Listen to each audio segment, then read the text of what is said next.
Good morning, everyone.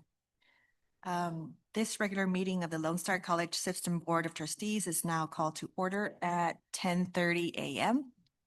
If you could please follow me with Pledge of Allegiance.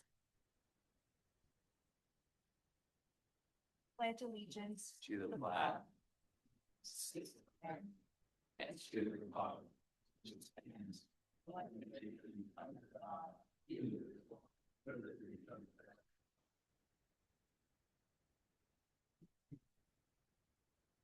Our next step is for roll call. Here, you can be a little closer to the mic. Sure. Thanks. Our next step is for roll call. If you notice that I'm currently in Chairman Sullivan's position, he is out for this week. So he had asked me to convene the meeting on his behalf. Trustee Sullivan he's not online. Okay. Trustee Wilson? Here.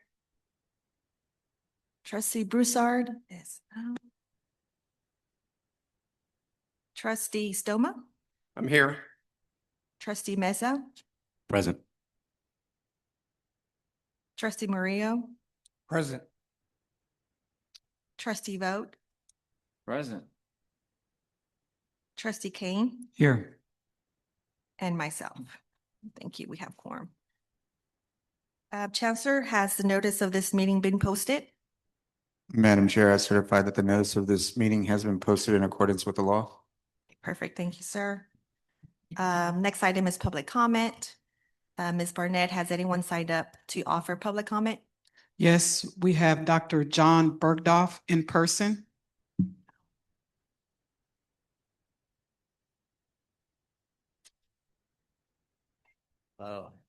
Good morning. I am Dr. John Before you Bergdorf. proceed, sir, I have to mention something before you proceed. So, yeah, Right ahead. if I may. Sure. So in accordance with the board policy, each speaker is allowed to speak for up to 5 minutes. There is a timer on the podium with lights. When the light turns red, your time has expired. Mhm. As a reminder, Lone Star College System policy states that the board may not respond to citizens' questions or comments on subjects not noticed on the agenda, except to cite existing policies or state factual information. Thank you, sir. Thank you, Chairman. Thank you all for the opportunity to speak with you today.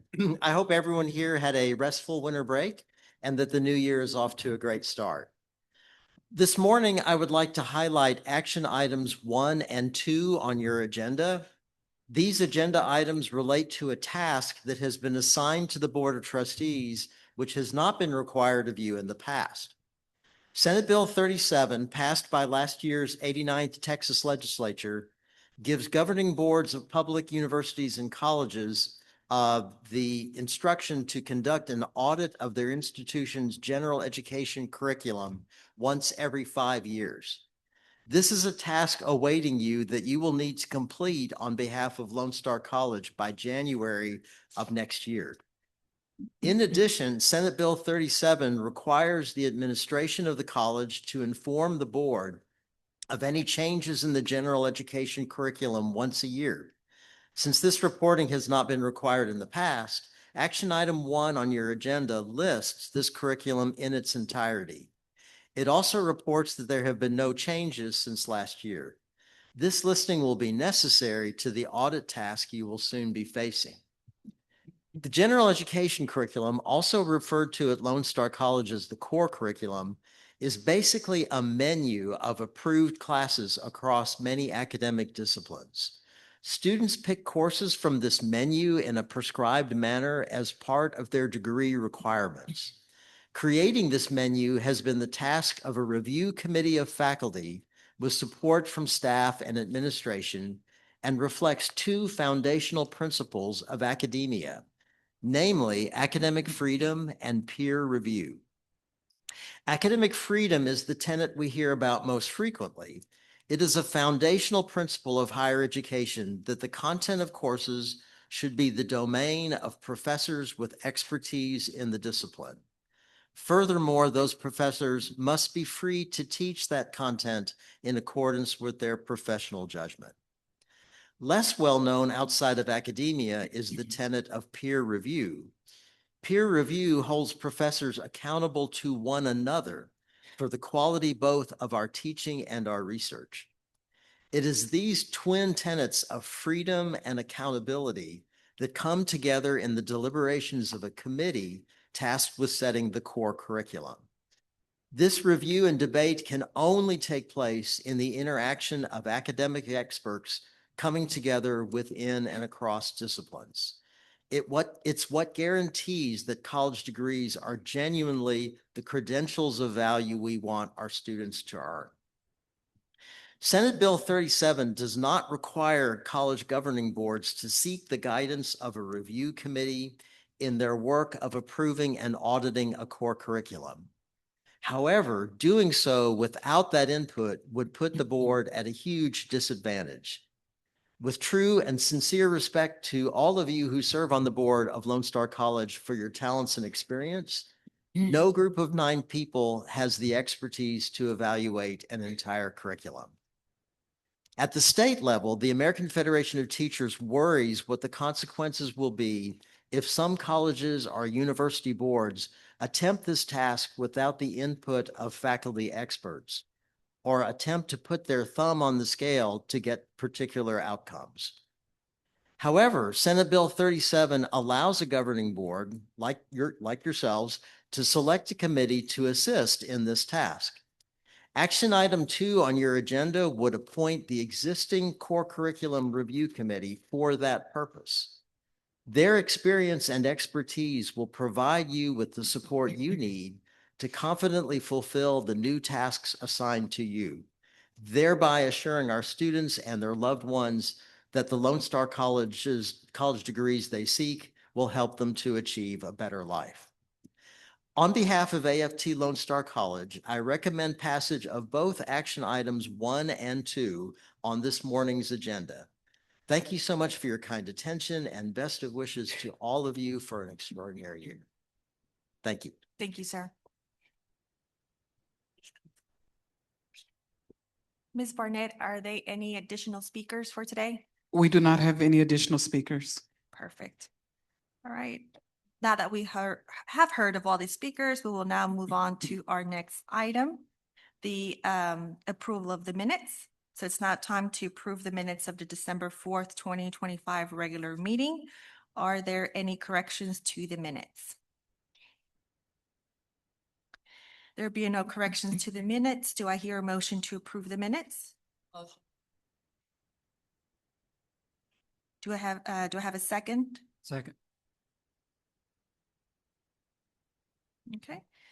With a motion by trustee Wilson and a second by trustee Kane, we will now take a vote. Trustees, when I state your name, please respond A if you are in favor of the item passing, or nay if you are voting against the item or abstaining.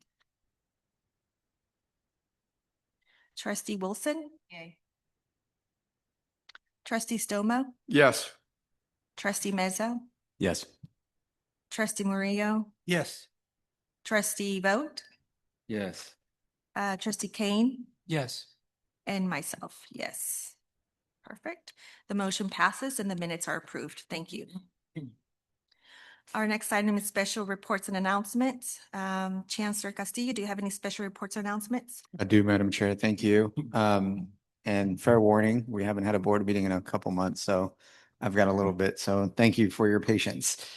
I want to start by asking Senior Associate Vice Chancellor Ms. Woods to come up here, please. And I think you have 2 colleagues with you. If you'll come up here while I introduce you.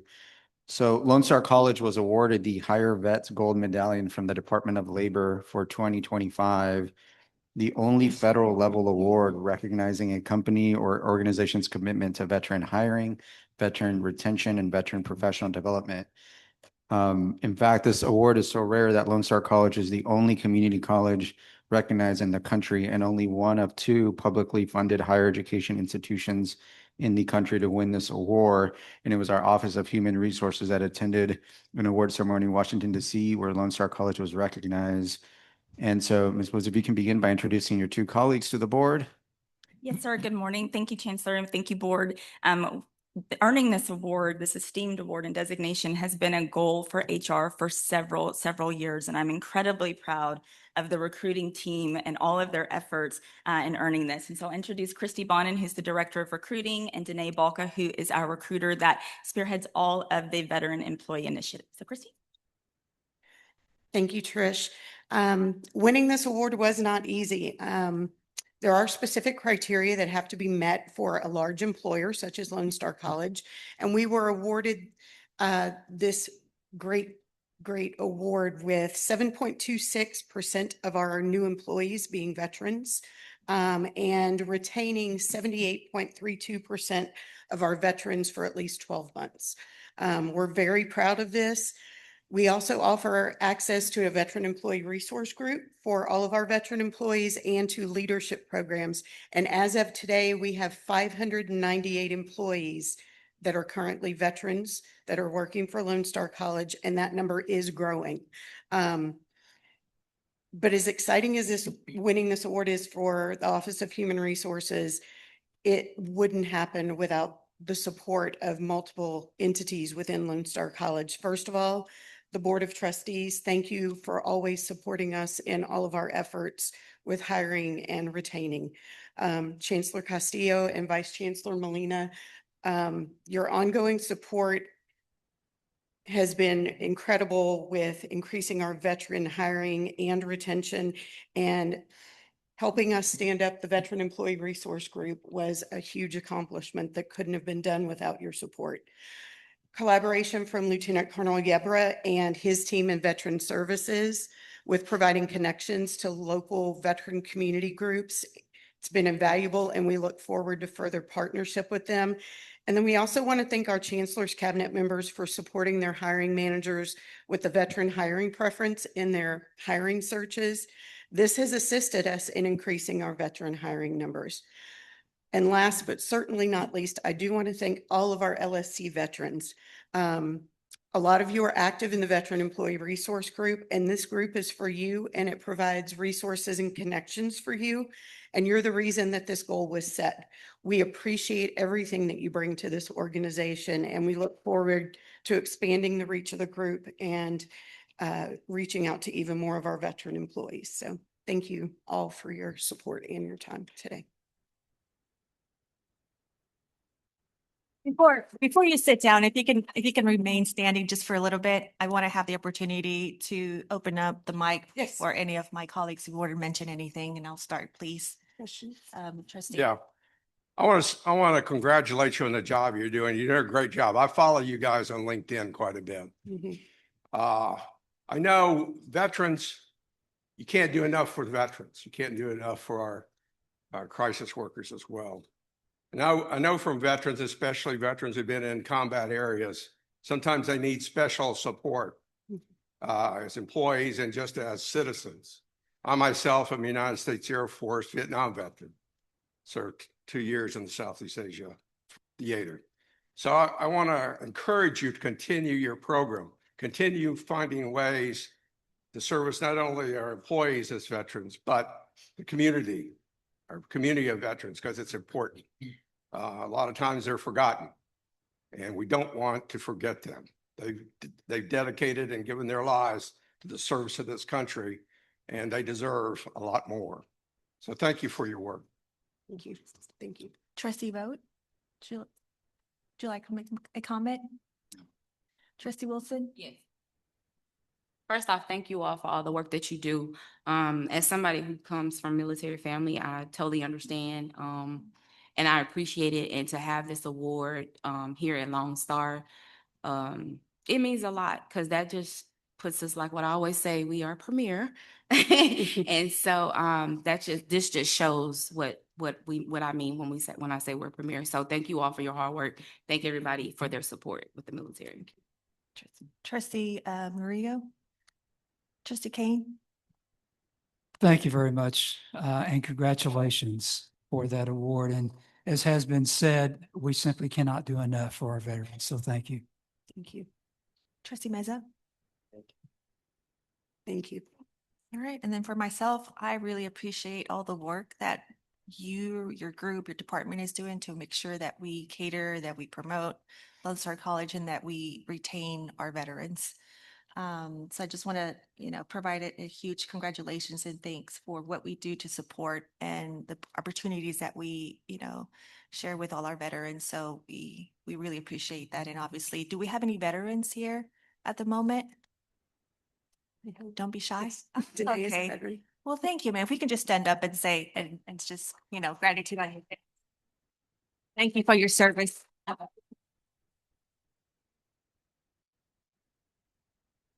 Thank you. Thank you. And so the only thing that I would add, trustee Wilson, is that now we are objectively premier. So we are objectively premier. This is something that cannot be bought. It cannot be lobbied for. It must be earned, and it must be earned through hard work and objective data. And so I'm very proud of y'all, and I'm very proud of this institution because we are now the objectively premier institution when it comes to veterans. So thank you. Any additional? I do actually. Remember, I did warn everyone. All right, so we have a new chief information officer. So if he'll make his way up here, it's Dr. Brumfield. And Dr. Brumfield brings nearly 30 years of executive technology leadership across higher education, healthcare, government, and enterprise organizations. He served as CIO and senior IT roles at Houston Christian University, University of St. Thomas, Gulf Coast Healthcare Services, the City of Houston, Chevron, and AIG. He holds a PhD in IT organizational leadership, an MBA in technology management, and a bachelor's degree in computer information systems. He's a proud family man with 4 children, and his wedding anniversary celebrated in April, making it a special month for the Brumfield family. Welcome, sir. Thank you very much. I really appreciate it. Thank you, Chancellor. Thank you, trustees. Thank you for the warm welcome. To me, it's an honor to be the CIO of Lone Star, and I very much look forward to what's to come. I'm really focused on being a partner with the board, with the chancellor, with the campus leadership, and I really look forward to really taking technology and embracing it and also leveraging it, right? So to make sure that we can continue to enable student success, institutional effectiveness, also the longevity of the institution. I'm also looking forward to be a strong partner with the college campuses and also the system.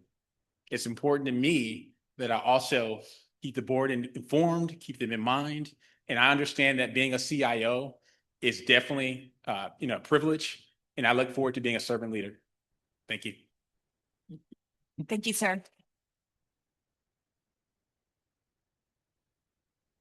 We look And forward to working with you, and if there's anything that you need from us, please let us know.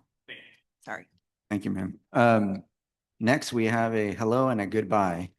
So I'm going to start with the goodbye first. So former Chief Paul Willingham, and let me clarify that real quick. So under TCO rules, which are the regulators of police departments, there can only be one chief at a time.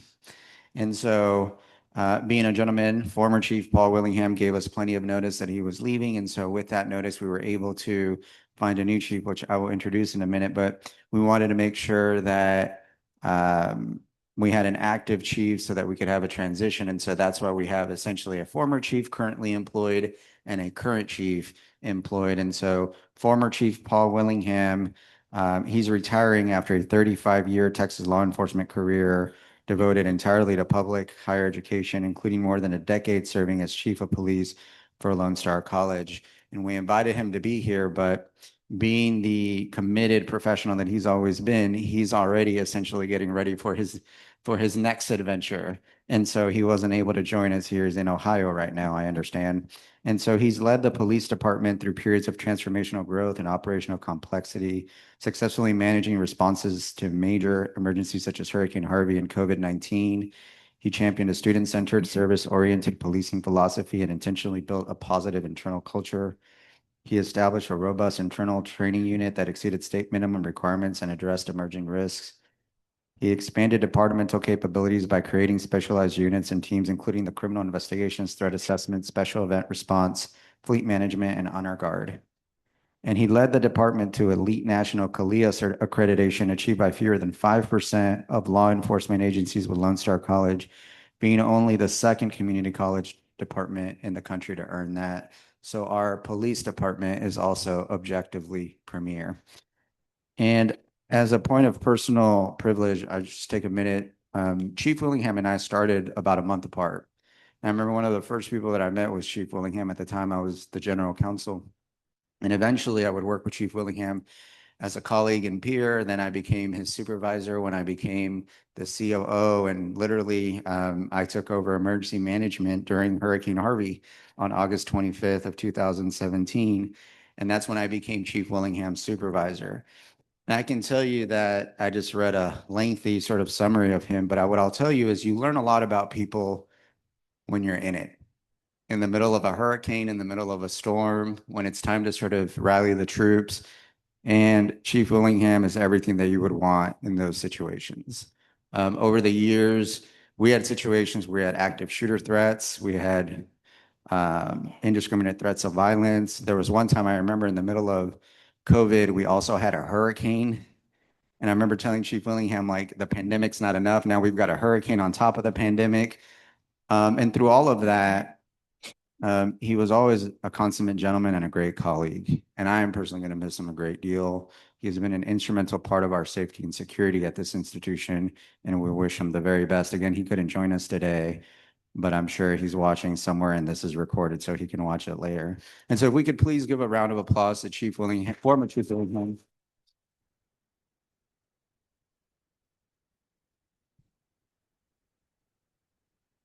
And so stepping into those massive shoes is Chief Edwin Gomez. So if you'll come up here, sir. So Chief Edwin Gomez is our new Senior Associate Vice Chancellor of Public Safety and Chief of Police. He also has an extensive bio. So to make you all feel safer, I'm going to read all of it. So he brings over 30 years of military and law enforcement experience to Lone Star College. He enlisted in the U.S. Navy at 17, serving honorably for 8 years with worldwide deployments.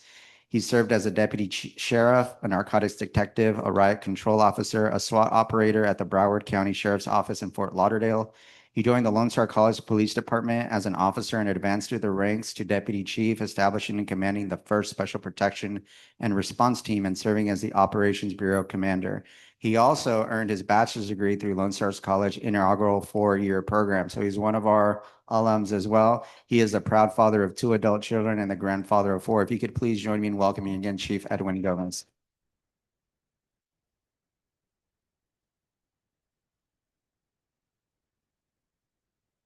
Yes, no, thank you. Several thank yous. First, thank you for your team supporting the veterans. I'm one of those veterans. Thank you for hiring me. And thank you for keeping me. Been here for 14 years. So I also want to sincerely thank the Board of Trustees, the Chair Sullivan, the Chancellor, Vice Chancellor Molina for having the confidence and trust to let me fill this role. I am deeply honored, humbled, and blessed to have this opportunity. And I look forward into filling that strong foundation and building on the strong foundation that Chief Willingham has built. So that was very lengthy and no pressure on me, but I'll step up to that pressure. But thank you so much. Thank you, Chief. Thank you. All right. I just have a few events and then I'm done, I promise. All right. So Magnolia Center ribbon cutting was on January 23rd, 2026. Thank you to the trustees that joined us. That was a really nice event. We had the annual board retreat. I believe it was last week. I'm living my life one day at a time right now. On January 23rd, 2026, here in the executive briefing room. We also had one of my absolute favorite events and one of the few events that I can get my wife to join me at work for, and that's the Chancellor's Donor Appreciation Luncheon. And that was on January 27th and 2026 from 11 to 1. And those essays were amazing. Hopefully the trustees can share more about that. The forthcoming events, we have the annual retiree celebration on February 26, 2026 at System Office, The Woodlands in the Star Ballroom from 10:30 a.m. to 1:30 p.m. And I also wanted to we just had that closure for the freeze. And I can't stress enough how for granted we take sometimes when we open up the next day and all of our properties work and they're warm and they're clean. And so I want to recognize Dr. Johnson and her team, Dr. Vienne and her team. And I'm probably going to forget someone, Dr. Prince, but there's a lot of people that when we close, they actually work even harder than when we're open, or if they were to be at work, because then they have to do this stuff and their work on top of that. And we had one busted HVAC pipe in millions of square feet of property. When you think about that, so those of us that were lucky enough to show up on Tuesday, we owe a debt of gratitude to Property Services, OTS, Marketing Communications. And so please join me in giving them a round of applause because they were out here in the cold.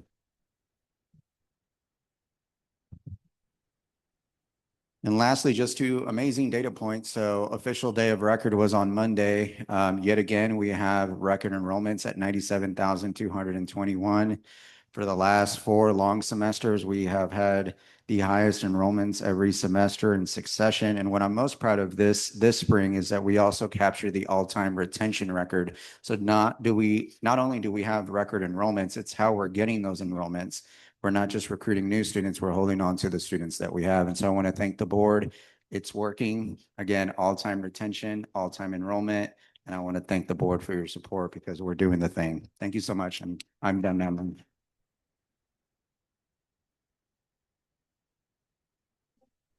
The next item is Chancellor's Cabinet. So Executive Vice Chancellor of Academics, Dr. Kashvala, please proceed to the podium for your presentation, ma'am. Good morning, Madam Chair, Board of Trustees, Chancellor Castillo. It is my pleasure to present to you the February 2026 Chancellor's Cabinet Board Report. Last academic year, Chancellor Castillo led the development of a revised vision and mission statement for the Lone Star College system, which this board approved. The mission states, the system provides transformational educational opportunities that help individuals get from where they are to where they want to be. Chancellor Castillo also returned us to the Star of Tomorrow logo, which you can see here, but with intention. As he reminds us, the arc represents a bridge and the stars are our students on their way to a brighter tomorrow. Together, these reflect our shared commitment, not just to access, but to outcomes. This shift from student access to student outcomes is happening nationally. According to the Aspen Institute, community colleges have evolved through 3 phases of reform to date.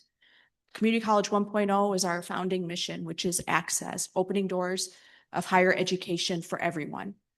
Community College 2.0 is about completion, making sure that those students who enter our doors actually earn credentials. Community College 3.0, which is the phase that's emerging now, is all about post-completion success, ensuring that our students are successful after they graduate, whether they enter into the workforce or they decide to go on and pursue a bachelor's degree. Chancellor Castillo has positioned Lone Star College squarely in Community College 3.0 through the college's new strategic plan. Goal 4 is called Connections to Bridges of Prosperity, which is our commitment to building bridges to gainful employment and to successful transfer outcomes. Today, I'm focusing on one side of that commitment, which is on building bridges to successful transfer for our students and how we're operationalizing this at the campuses and in our system. So each year, about 3,500 Lone Star College students who have earned at least 30 credit hours go on to pursue a bachelor's degree. According to state data, 2 out of 3 of them will finish and earn their bachelor's degree on time, which is defined as within 4 years of reaching junior status. However, 1 out of 3 of those students will not. And every single one of those students is relying on us, not just to transfer, but to finish. This isn't a unique challenge to Lone Star College. It's a statewide challenge. According to state data, only 66% of our community college students who transfer will earn their bachelor's degree within 4 years of reaching junior status, as compared to their peers who are university native students who finish within an 80% completion time frame. That's a 15-point gap, and it hasn't changed in 16 years. It's not just completion either, it's time.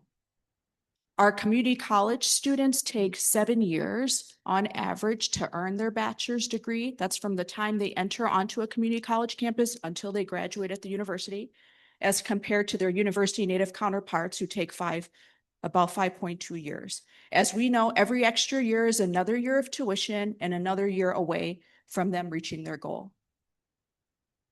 And it's excess credits.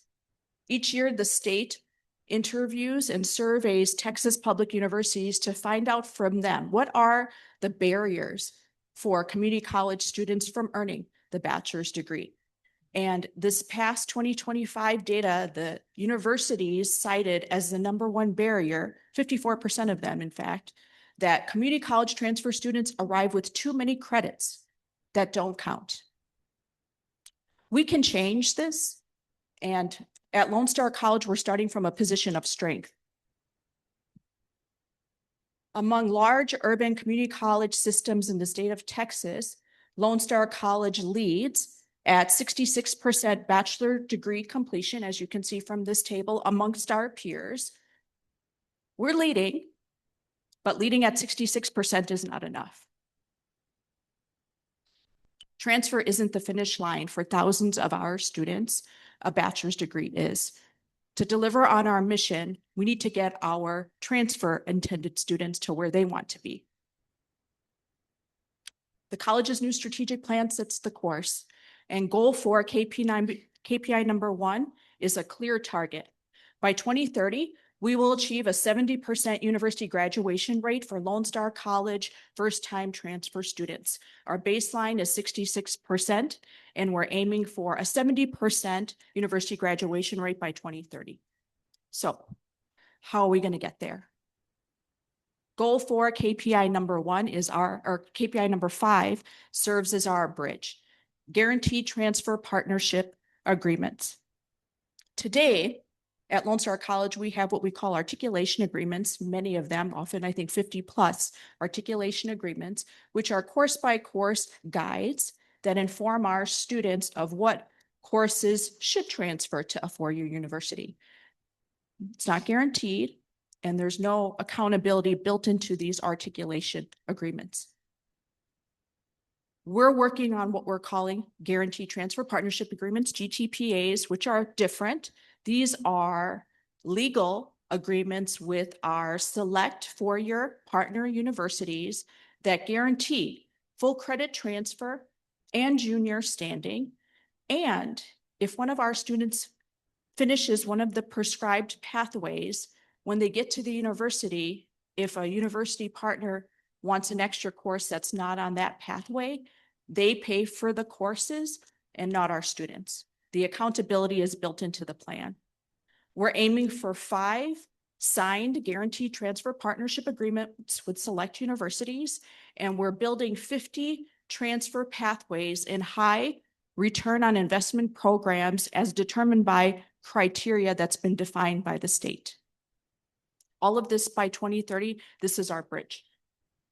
So which universities are we focusing on? Well, our system office team has already completed a comprehensive analysis using state data and also institutional data to determine which top 10 should we focus our efforts. And here's that list.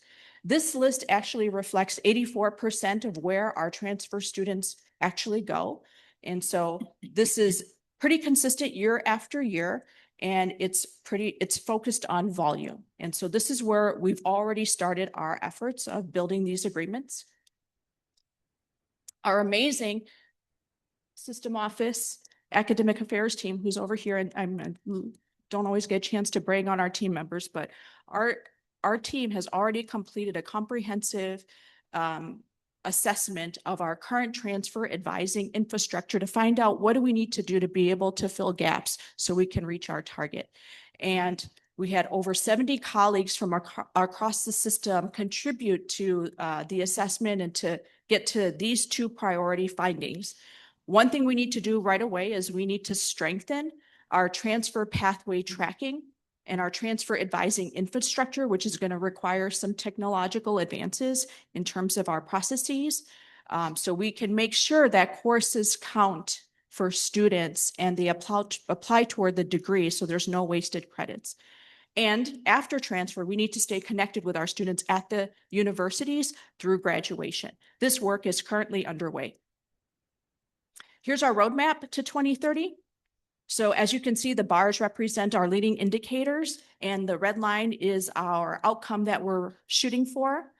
We're confident that we're going to be able to have 5 signed guaranteed transfer partnership agreements completed by 2029. We'll have the 50 transfer pathways and high return investment programs completed by 2030, as well as reaching the 70% university graduation rate. We're building the infrastructure and we're confident that the results will follow.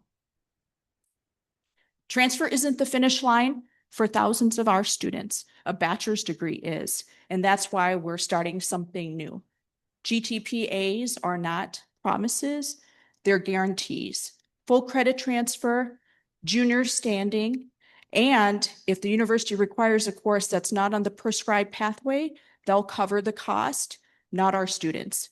70% university graduation rate, 5 university partners, 50 pathways, and high return on investment programs. This is our commitment to any student who comes to Lone Star College with a bachelor's degree in mind. We're building the bridge and we will help you get there. Thank you. Happy to answer any questions. Thank you, Dr. Kashvala. So before I open up the table for comments, just want to mention just for minute purposes that Trustee Stoma stepped out at 11:05 a.m. Any comments? Trustee Mesa. Can I ask questions? And just Of course, comments? yes. Okay. Dr. Kashvala, thank you for your presentation. It was very insightful, very interesting. It got me thinking about the different students that I interact with and meet on almost a daily basis through, my full-time job. So just 2 quick questions out of curiosity. Out of these 50 pathways that, transfer pathways that we want to be high ROI, which ones might we already have? And then, you mentioned the state is the one that defines that. What makes them, high ROI? So there's a formula that the state uses to determine, salary of a student once he or she earns a job. And it's been evolving, but program pathways that we've already developed that we just sort of need to now take it to the next level with some partners. So programs would be examples: computer science, business, the engineering, the hard sciences are on a list. It's on the website for the state. But our team we already have about 100+ articulation agreements and pathways. So now it's about aligning. And so but we want to be super intentional because again, it's about making sure that the credential and the programs lead to good paying jobs. And so it's very intentional work. Thank you for your presentation. I just want to commend you and your team for actually sitting down and looking at this and then realizing like we're not where we need to be or where we thought we were. And I know sometimes it's often hard to admit like, hey, we're kind of in a miss in this area, but to sit down and see along with the chancellor's support in his goals that he set up to say, hey, we're not here, but let's create a plan and a path to get there and to see it actually in motion. I just want to commend y'all for doing that because sometimes admitting you're not where you need to be is the hardest thing. So thank you. Thank you so much for that feedback. And of course, the chancellor, when he sent out the strategic plan and the KPIs, and you dive into it, you can't unsee it. And I have to, if I might indulge me for a second, our wonderful director, Karen Vance, who's here, and she works for school partnerships, and our Dr. Zook and our Dr. Christina Haggerty. It's a small but mighty team. And so we ask ourselves, why is it that students are taking these pathways and credits aren't transferring in the 4-year? What's going on? It's oftentimes the resources and the commitments toward where are we going to put the resources? It's about putting the resources where we need the work to be done. And We have committed people here at Lone Star College who are doing this work every day. And I know it makes Karen's heart smile to know that this work is front and center. She's talked about retirement, but I told her today she cannot retire until at least 2030, until we get these pathways built and these GTPAs started. But it's exciting work, and thank you so much for that comment, because we can't unsee it. Right. We have to do the work. We still premiere though. Yes, we are. Agreed. Any additional comments, Trustee Kane? Thank you very much for your report. Every time I see the strategic plan and I hear about the goals and how we're moving the college in the direction to improve in all aspects, I just think it's outstanding. And so let's just keep that moving forward. But thank you very much for that Thank you, report. Trustee Kane. Absolutely will do. Thank you. It's Trustee Mario. Yes, I appreciate the work. We appreciate the effort that goes into this. Clearly, a lot of work behind it. Strategic plan is incredibly important, especially for our role as a governing body. And we can tell that, it aligns and is in sync with the goals. And it also, you're doing it from a very aware of the challenges. You can tell that you acknowledge what needs to happen. And like my colleague says that, there's some areas that we still need some work. But clearly, again, the work by you and everyone, leadership of our chancellor is commendable, and we're excited to see it happen. Thank you, sir. Appreciate that. Thank you, Dr. Kashvala. Thank you, you and your team.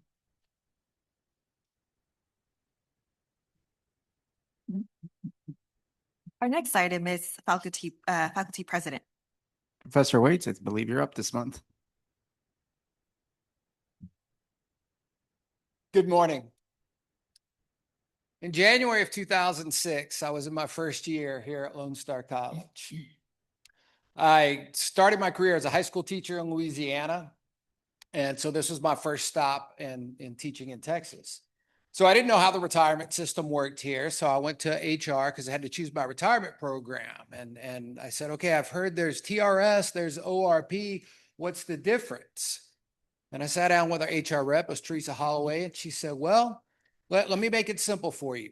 If you think you're going to be here for a little while, you probably want to go with TRS. And if not, ORP has a little more portability. I said, great, this is my mid-career stop. I'm off to bigger and better things later. Give me ORP. And here I am in front of you today. 20 years later, and when I mentioned to my colleague, Professor Colby, he said, yeah, 20 years. I'm gonna do a talk on faculty who've been here 20 years. He's like, man, you've been here 20 years? I get tired of you after 20 minutes. How'd that happen? The answer is easy. Flexibility and freedom. That's the reason I've been here. And really that boils down to administrative support. I have freedom. I'm told to serve my students the best I can and to teach to the outcomes. I can do that. I have flexibility. As a theater teacher, I know what I'm signing up for. I'm signing up for evening rehearsals. I'm signing up for work on the weekends, and that's okay. Burnout is high amongst theater professors. Lone Star is committed to a work-life balance, and I'm able to develop a rehearsal schedule that not only serves the students real well, but also serves me. And when I came in here, I was a bit younger. I had young children at home, so work-life balance was very important for me to be able to design a schedule that worked for me and be supported by my administration to do that. That's a career maker. Reached out to my colleagues, and I thought, how many of us have been here for 20 years? Let me get a couple of people from each college. Surely there's a few of us. We've got almost 1,000 full-time faculty here at Lone Star College. Almost a third of us have been here for more than 20 years. If that's not a testament to how well we do things, I don't know what is. In fact, we've got 165 adjuncts who've been here 20 or more years. That's amazing. My wife is closing in on that. She's been here 18 years. When I reached out to my colleagues, I thought, oh, I'll be able to get a couple here and there. I was overwhelmed with replies of people who want to participate. And I just said, give me 2 or 3 sentences about what keeps you here and maybe some career highlights. I got pages and pages of information. So thank you to everybody who participated in this and to everybody who didn't make it into the presentation because there's just not enough time. But we'll start at North Harris with Shirley Ennis. Now, Shirley says, the ability to be myself and be creative in my profession is what keeps me showing up. Linda Dodgen. Now, Linda, was kind of funny because I called her and I said, I need to know what year you started. And she said, I'm not sure, but I think it was 1984. Linda is so proud of the fact that she is a graduate of North Harris College and she came back to teach. She thinks she's the first one to do that. She's not sure, but she said, I have remained at North Harris because I have an Associates of Arts from here. Over at Tomball, we have Doug Boyd. He's the last founding faculty member at Tomball. He's worked there for 30 plus years, and he says, working for LSC for 30 plus years has been a pleasure because our students are earnest and open, faculty members are collegial and dedicated, administrators are professional and supportive, staff members are helpful and sharp, and the college is a generous but responsible steward of its resources. Stephanie Johnston says, I am fortunate to work alongside strong, positive leaders who have fostered my confidence and professionalism, supported my innovative ideas, and empowered me with autonomy in program planning and implementation. Over at Kingwood, I reached out to my colleague, Eric Skiles, who said, our campus in the woods is a beautiful place. The nature, the buildings, and the people that meet there to teach and learn. And Brian Schmeifsky says, I continue to teach at Lone Star College because I feel genuinely valued and connected to this community. No list would be complete without Dr. Craig Livingston. He did write the history of Lone Star College. Craig plays the bagpipes. It's often you'll be walking around campus, you'll hear the bagpipes, and there's Dr. Livingston playing along. Dr. Livingston said, I reluctantly resigned my commission in the Army to become a history professor. Lone Star College vindicated that decision, and I hope to march on until I'm the last Montgomery founder still standing. So last year at graduation, I was sitting by Craig and he turned to me and he said, wow, this is my 30th one. I hope I'm here for 20 more years and make it to 50. Of course, I looked at him. I said, Craig, do you really think you're going to live that long? He didn't think it was funny as I did. But he said, absolutely. And during COVID, Craig taught in the theater because people could spread out in the theater. And so as I would come in, I would stop and stand in the theater lobby just to listen to him lecture because he's that good. Ironically, my son has Texas government next to his class this year. And he came home one day, he said, Dad, that guy who teaches U.S. history, I wish I didn't have the credit from my dual credit because he is just fantastic. I just want to get to class early so I can sit outside his class and listen. Julie Harless, also at Montgomery, says she has stayed because of the resources that allow us to keep up with advancing technologies and teach our students up-to-date skills and concepts. Over at Sci-Fair, we have Marisol Hall. And she said, I've had room to grow at Lone Star College, and there have been so many opportunities within Lone Star College. Why go anywhere else? Sandra Harvey, one of the founding faculty members at Sci-Fair, standing there with 2 other founders. She says, opportunities and my wonderful friends and colleagues are the reasons I have stayed. I love the Sci-Fair community, and when you have the best, why look elsewhere. And Dr. Harvey was one of the ones who sent me pages and pages in her email, just going on and on about how much she loves Lone Star College and why she continues to work here. Over at UP, we have Scott Travis. He says Lone Star College consistently shows how much it values its students, reinforcing that commitment continually, and I am proud to be part of such a forward-thinking and community-focused college system. Also at UP, we have Brian Reeves. He says, I have remained with Lone Star College for over 20 years because the institution has consistently given me the space, support, and resources to do what I love. And I love that he listed as his career highlights over 20 years of teaching writing at Lone Star College. At Houston North, we have Hilton LaSalle. He says, I appreciate and value Lone Star College's commitment to fostering an environment grounded in humility, respect, and professionalism for both employees and students. Also at Houston North, Brandy Ford says, Lone Star College has provided me with the avenue, resources, and support needed to have an impact of service on my immediate community and their families, while also providing personal and professional growth. And over at Lone Star College Online, we have Rachel Neifler, who says, for my 22 plus years at Lone Star College, the institution has continually provided opportunities to grow as an educator while expanding my ability to serve students. And finally, Smruti Desai says, the supportive leadership, collaborative faculty culture, and opportunities for growth have made Lone Star a place where I feel valued and motivated to continue serving our students. So we very much have a theme of administrative support, flexibility, freedom, and growth.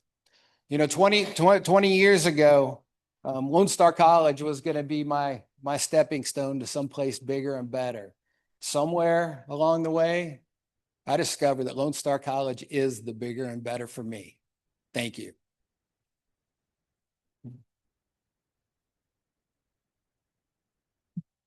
So before I open up the mics, or please don't leave, before I open up the mic, I just want to make sure for minute purposes at 11:19 a.m., Trustee Stelma is present.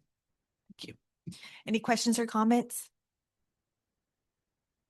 I'm gonna say something, and I apologize in advance because I think I've said this in front of some of y'all. And I mean, I think y'all take it well, you know, and if y'all don't, I don't really care. But a lot of these professors, or no, so a lot of these professors started well before I was born, and and even when I was a toddler. And so it's just amazing that you know, you're still here, sir, and not amazing that you're still here, but you know, it's great. We kept you around this long. Ask my president. It is amazing. I'm still here. It's amazing. It's beautiful. It's incredible that y'all are all here. And so my main point is, imagine all of the lives that y'all have touched, right? And all of because I, you know, have a professor that I still talk to that I credit with really having, in a way, kind of flipped the switch in my head, right? Because, you know, I was one way once, and then after Lone Star was a different way. And so I credit that to at least one professor, if not more. And so I'm sure that thousands, and maybe more, you know, tens of thousands of students, you know, feel that way as well. And so my point is that you know, we're super grateful that y'all continue to bless us with your expertise, with your passion, with your devotement, and you know, probably on behalf of, again, thousands of former students, you know, we're very grateful for all of the professors that are here, and all of the professors that have given 2 decades to us, so to Lone Star. So thank you, sir. Any additional comments or questions? So I want to thank you for your presentation. I want to tell you how valuable it is to have faculty that have worked and committed their lives for that long to this institution. Because I'll tell you, as the chancellor, a lot of times we ask people questions And sometimes I'm like, am I really sort of getting the unvarnished truth? But there's something that this group of faculty share, and that most of them have already vested in their retirement. So they're unapologetically honest in a way that, like, when you're going through those, I'm like, yes, I remember a conversation with that person, and they're very, very helpful, because not only do they have institutional knowledge, but they have the freedom to share that knowledge and their opinions very honestly. So I appreciate that as the chancellor, especially as a relatively new chancellor. And secondly, I will tell you that I believe Professor Livingston will live forever. And the reason I'll tell you, and my chief of staff will share with you, he does this really cool thing as part of his class, I believe, where he teaches students and anyone who's willing to come at 5 o'clock in the morning Roman exercises. And it really is like what Roman soldiers would do as exercises. And so one day he invited me out there, and I went out there with Michael J. Cron. I'm in pretty good shape. And I was dying about 5 minutes in because there's no break. Like, you know how you're used to resting, there's no break. And he's like, Roman soldiers didn't take breaks. And he's like, just like he's doing nothing. So I'm on your side, sir. I think he's going to live forever, because he's an incredibly healthy and like, you're just dying, and he's like throwing out history facts, and you're just like, I'm just trying to live right now. So anyway, thank you so much. What are Roman exercises? What is it? You can find out at 5 a.m. at Lone Star College, Montgomery. I pass.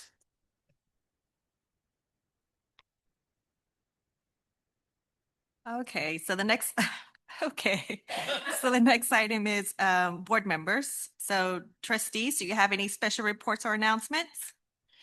I'll start with trustee Murillo. I just have one. Chair Sullivan and I attended the Greater Houston Partnership annual meeting, which is held on January 30th. Hilton Americas, and joined by members of our Ellis Lone Star College team. The Greater Houston Partnership champions the growth and success of our region, in which we're part of, and highlights workforce development, or the good news as well about the region.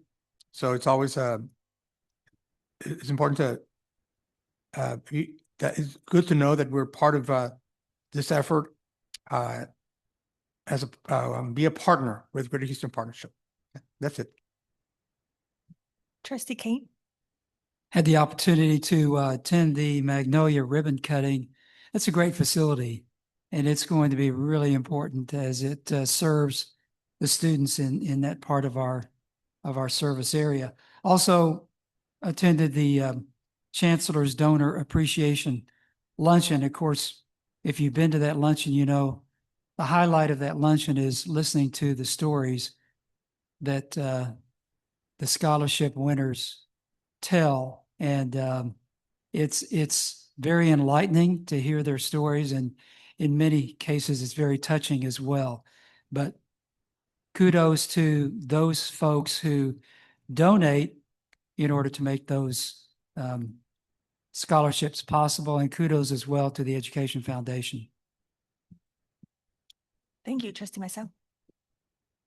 I have a few things, and I'm sure I don't think I'll be the only one to congratulate the new congressman for District 18, Christian Menifee. He won in a runoff this past Saturday. And so District 18 finally, after almost a year, has representation in Congress, which is pretty insane, you know, considering it's near 500,000 people, and especially in the Houston area, it's a really significant district, both historically, but also for the community that it represents. So again, congratulations to Congressman Christian Menifee. Also, turnout was very low for these runoffs, unsurprisingly. And unfortunately, it was about 5.6%. So again, in a district with almost 500,000 voters, less than 25,000 voters actually went out and voted in these runoffs. And so To me and hopefully to all of y'all, that's problematic. And I hope that that's something that we can change in the near future just by spreading the word and, getting information out there about the importance of these kinds of elections. Related to that, there is a March 3rd primary coming up. And again, that's a very important election, which again receives very low turnout in about a similar election in 2022 midterms. The March primary had less than 1 in 5 voters turning out. So it's about 17 to 18%. And many times, whoever wins their primary usually goes along and wins in November. And so if some of y'all are like me and y'all complain about some of the candidates that we get in November, it's very important to vote in March. So just wanted to put that out there. And early voting will start in a few weeks, February 17th. And the last thing I want to say is that I'm excited about upcoming legislative visit that we're doing as Lone Star, along with my colleagues. I was able to join the first one last year as my first year in as a trustee, and it was an incredibly rewarding experience meeting with some of these elected officials, and I was very impressed. And I'm sure I said this last year with the chancellor and with some of our staff, Dr. Vian and Dr. Johnson, who joined us last year in DC, and the way that they were able to talk about the mission of Lone Star and get all of these Congress people on board. And I'm sure that we'll do an even better job this year. And we have students joining us this year. So that's a really cool and fun adventure and experience for them. And so again, looking forward to that next week. Thank you. Trustee Wilson? Thank you. I attended the Magnolia ribbon cutting, and that is a beautiful facility. If you ever get an opportunity to go out there, because it's the hump in the drive, just go visit. It's so pretty. And I thank the chancellor. I know I said it before, but thank you for doing that for them, for that community, because they need it, and you can tell the gratitude that they had for you not just meeting the goal, but beating the goal. So thank you for that. And like Trustee Mesa said, District 18 is within Lone Star's area, and to not have representation for over 300 days makes a big difference because they also can help us with funding and other things that we need. And so hopefully, Congressman Menifee, I reached out to him. Hopefully he'll get back to me because I did let him know we're going to be in DC. And so we hopefully we'll be able to meet with him while we're there. So let's just keep our fingers crossed.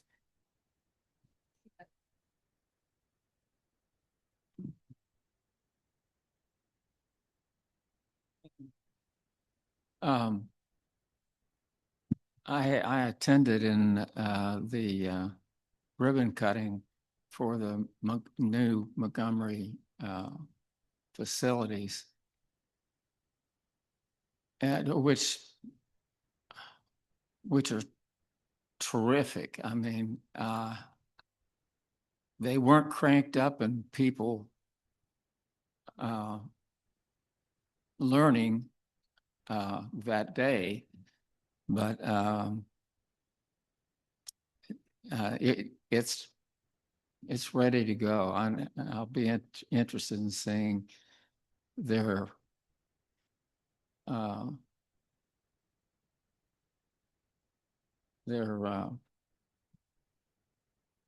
people coming in there. Do you have any numbers on it? Yes, sir. Last time I checked, we had about 100 students enrolled. The strategy there is to be almost exclusively face-to-face.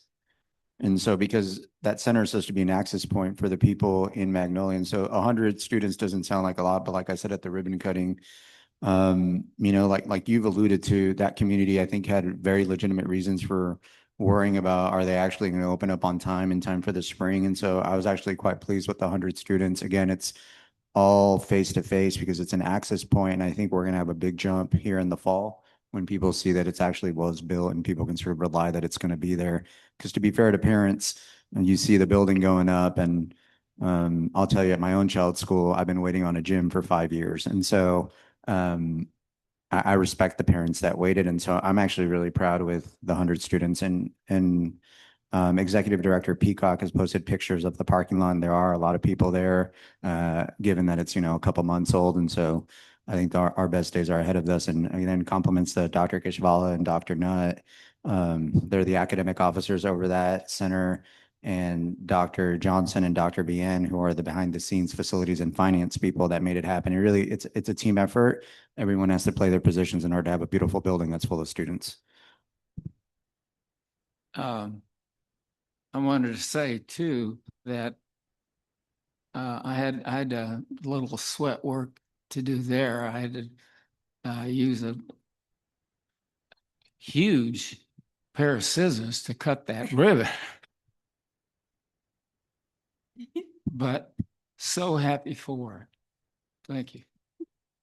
I think you should join the, what is it? The Roman exercises. Yes. Next time.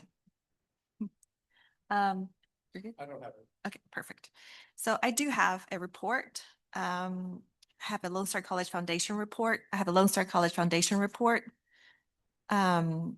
College Foundation recently hosted the Chancellor's Donor Appreciation Lunch, where we proudly honored the 16 Chancellor's Essay Contest winners, each receiving $1,000 worth of scholarships. Nearly 250 guests attended this annual event, which included an update from the Chancellor and the opportunity to hear a student from each of our 8 campuses read their winning essays. All 16 essays will be published on the Lone Star College Foundation website by the end of the month for the community to enjoy. Thank you. And then lastly, my comment is, I know we're in February and February is Black History Month, so I just want to make sure and honor and acknowledge all the significant impact our brothers and sisters have done for our society and our history. So thank you. Now it's going to be the trustees on each committee. So what I'm going to do is I'm going to read over the committees, and hopefully if you have a committee report, if you can please acknowledge us with that. So we have the Audit and Finance Committee. Do we have a report for that? Thank you.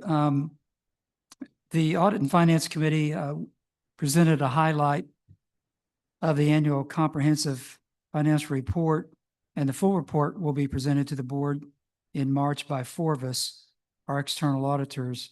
In terms of the 2025 financial statement audit, Forvis Mazars issued an unmodified opinion, which is the best result we can receive. That means the financial statements are presented fairly and accurately. They also reported no issues with internal controls over financial reporting, which is an important indicator of strong financial oversight. Forvis is completing year 3 of their contract. The committee supports using the available 1-year renewal option for fiscal year 26. Administration introduced a proposal allowing employees' dependents to attend Lone Star classes at the statutory minimum of $8 per credit hour, excluding books and materials. The Chancellor shared that this helps with retention and morale, keeps tuition revenue in-house, and replaces an older scholarship model that wasn't working as intended. The committee expressed strong support and recommended the proposal be submitted for the February board meeting, and it's on the agenda today.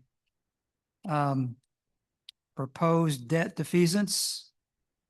Administration recommended defeasing $60 million in debt, half from fiscal year 26 tax revenues and half from INS services.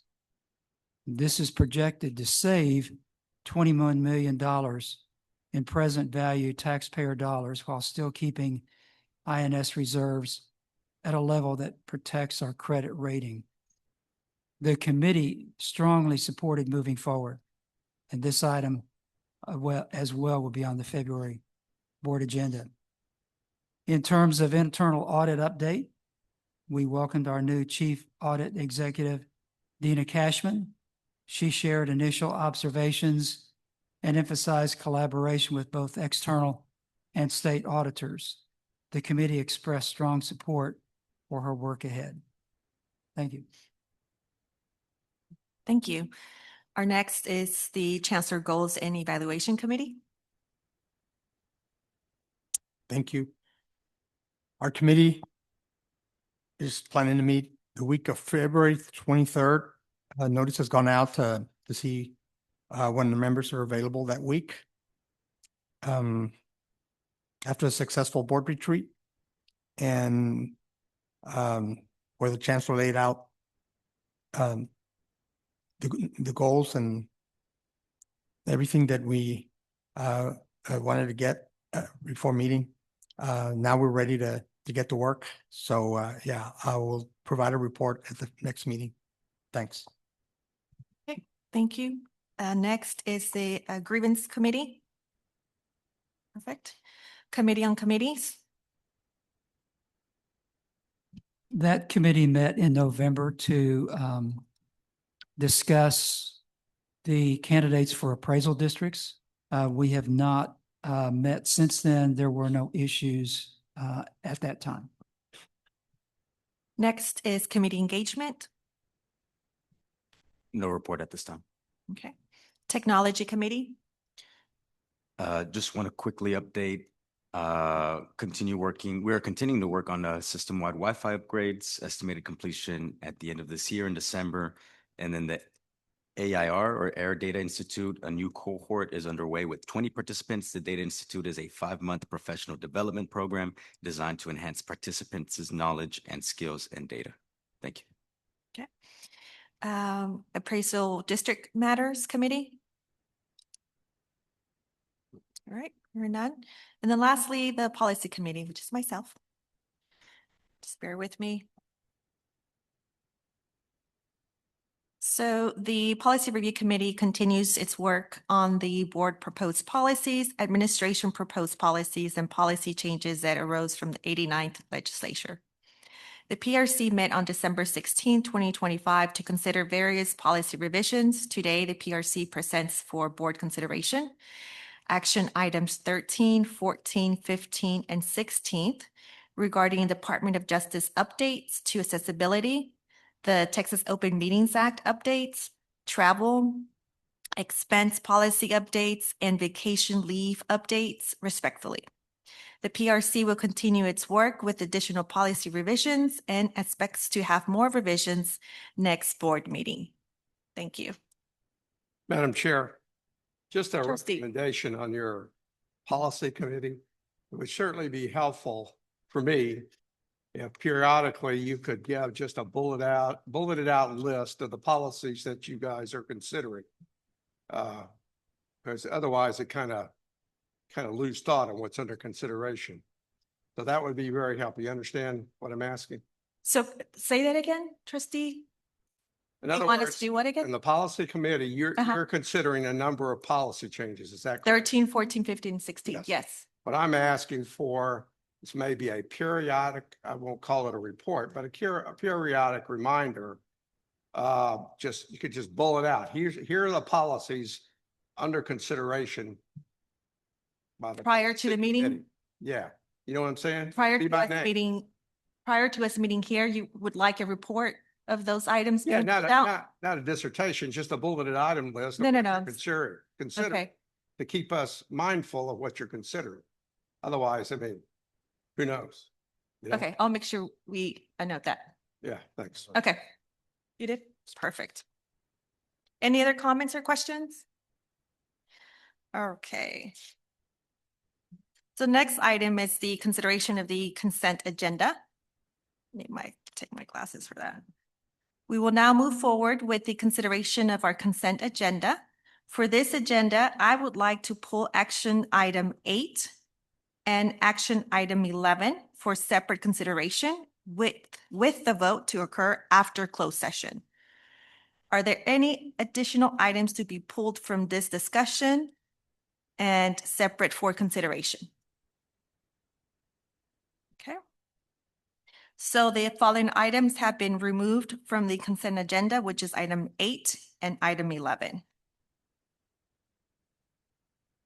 Okay, so may I have a motion to approve items 1 through 7, items 9, 10, 12, 13, 14, 15, and 16.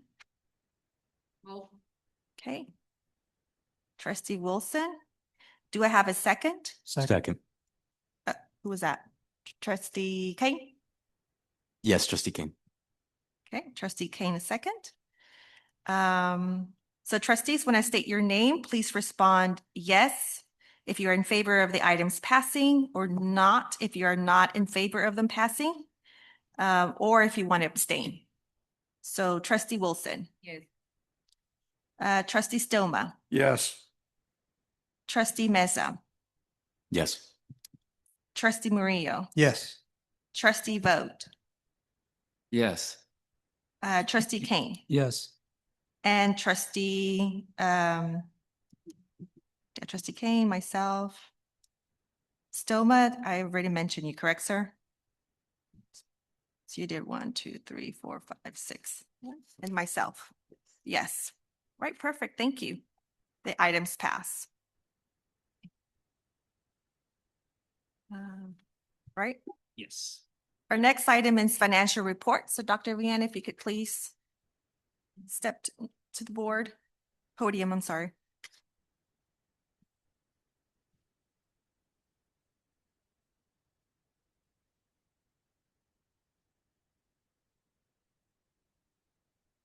Thank you, Chair.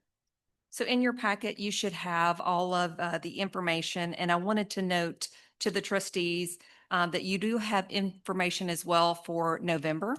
Since we did not meet in January, you did not see those, but we're presenting the most up-to-date information, which does include that, but there are separate packet or information that does include that separately. So I just wanted to note that for the trustees.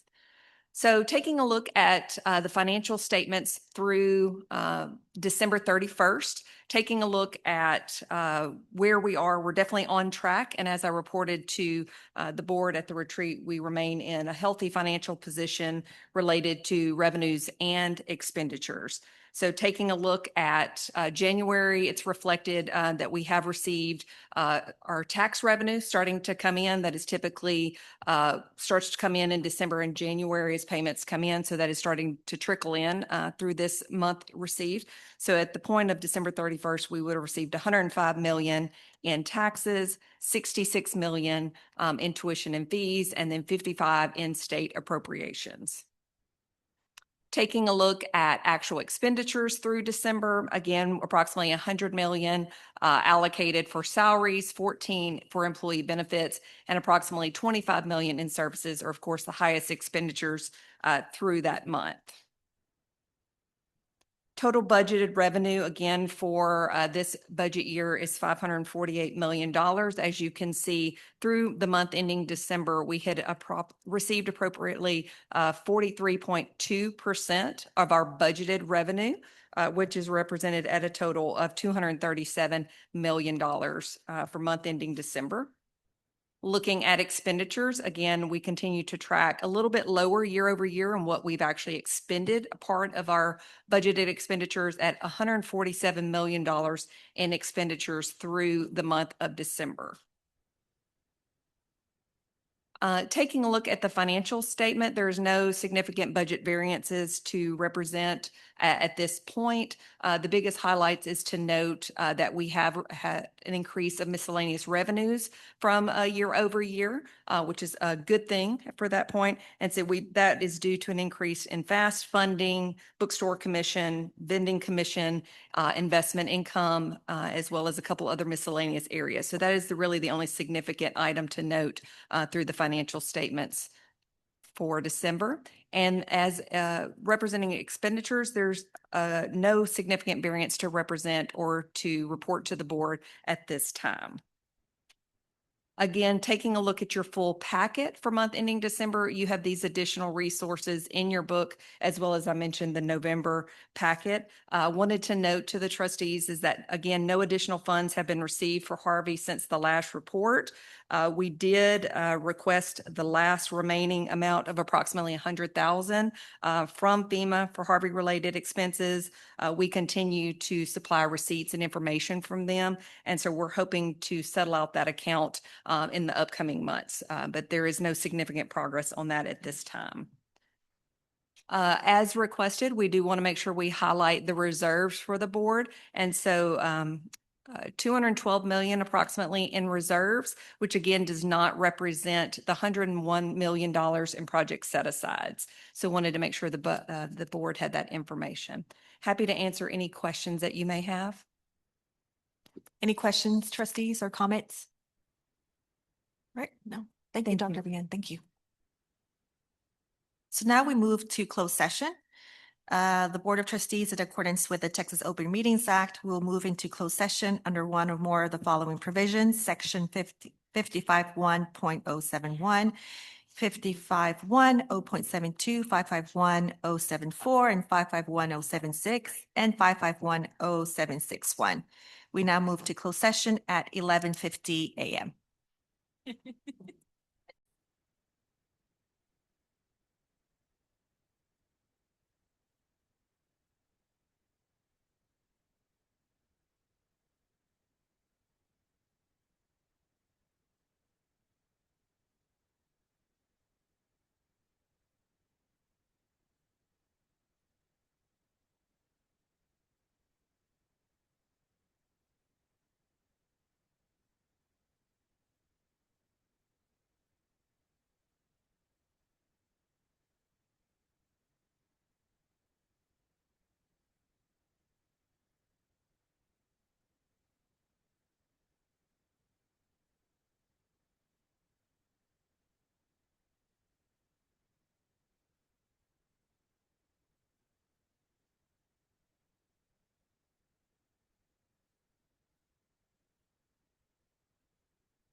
He's coming.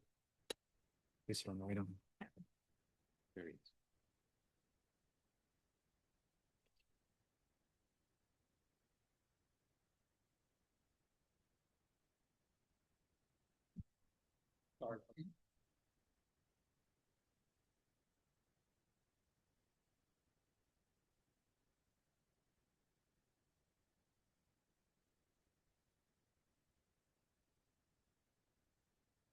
I reconvene this board meeting at 1:19 p.m. We will now move forward with the consideration of action item number 8. May I have a motion to consider action item number 8? I move. May I have a second? Okay. Any other discussions? Okay. Discussion is now closed on this item, and we will proceed to do a roll call. Trustees, when I state your name, please respond A if you are in favor of this item, or nay if you're voting against the item, or abstain if you're abstaining. Trustee Stoma. Aye. Trustee Mesa. Aye. Trustee Murillo. Aye. Trustee Vode. Aye. Trustee Kane. Aye. And myself, aye. The item passes. We will now move forward with consideration of action item number 11. Chancellor, do you have any information on this item? Yes, Madam Chair, based on an independent review and the board's discussion, the administration is now comfortable with presenting this item for the board's consideration. Okay, perfect. May I have a motion to consider action item number 11? So move. All right, Trustee Murillo. And do I have a second? Second. Trustee Stoma? Trustee Stoma, perfect. Any other discussions? Okay. Discussion is now closed on this item and we'll proceed to do a roll call. Trustees, when I state your name, please respond yes if you're in favor, no if you're not, or abstain, respond abstain. Trustee Stoma, Aye. Trustee Mesa, Aye. Trustee Murillo, Aye. Trustee Vogt, Aye. okay. Trustee Kane, Aye. and myself, yes. So the item passes. Gentlemen, are there any suggested future agenda items for our next board meeting? Okay. With no further business to discuss, this board meeting is now adjourned at 1:21 p.m. Thank you so much.